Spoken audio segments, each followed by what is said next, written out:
Usap-usapan po sa social media ang live interview ng unang hirit sa mag-asawang Manny at Jinky Pacquiao kahapon.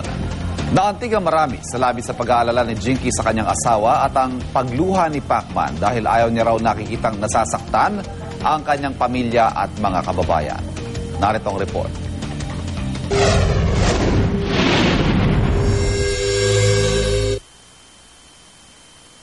Naantig ang puso ng marami nang mapanood ang panayam ng unang hirit kina Manny at Jinky Pacquiao kahapon.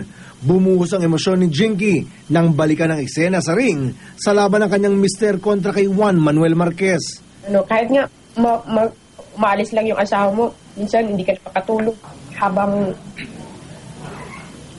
nandito pa ako para sa kanya. Mga anak namin, so alagaan na din siya.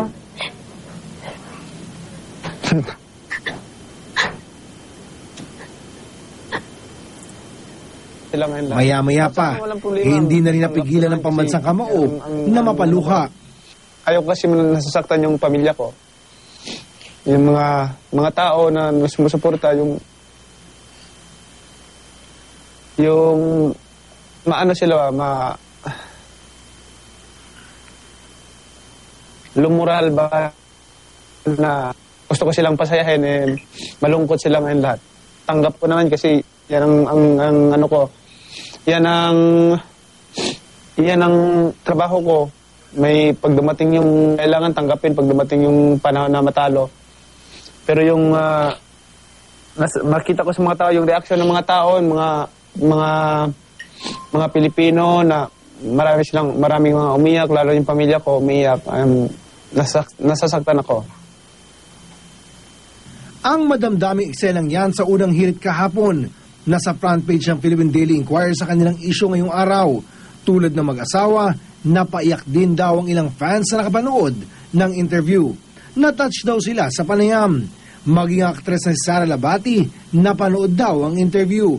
Sana raw, alam ni Pacman na hindi na dismaya ang mga Pilipino sa kanya. Ang importante raw ngayon ay nasa maayos ng kalagayan ng 8th Division World Champion. Meron ding nagsabing bukod sa nakaaantig, nakita rin nila ang pagkatawa at pagiging mapagkumbaba ni Pacman. Sa halip, umikot ang kwentuhan sa buhay pamilya ng mga Pacquiao at sa pagkasabik ng mga chikiting sa kanilang mami at daddy. Hi, Daddy. Love you, Mel. We miss you so much. Hello. Miss you, I love you. Ano mo? Sige na. Hindi kayo magbalik. Kailan daw balik, Jinky? Sabi ni Michael. Sa Wednesday. Birthday ko. Ay, birthday ni Michael? Oo, sa Wednesday. Daddy, Mommy,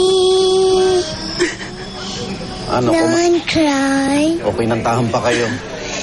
Big, Si Queenie yun, Manny, don't cry, Jinky. Mommy and Daddy. Ayan, si I Princess. love you.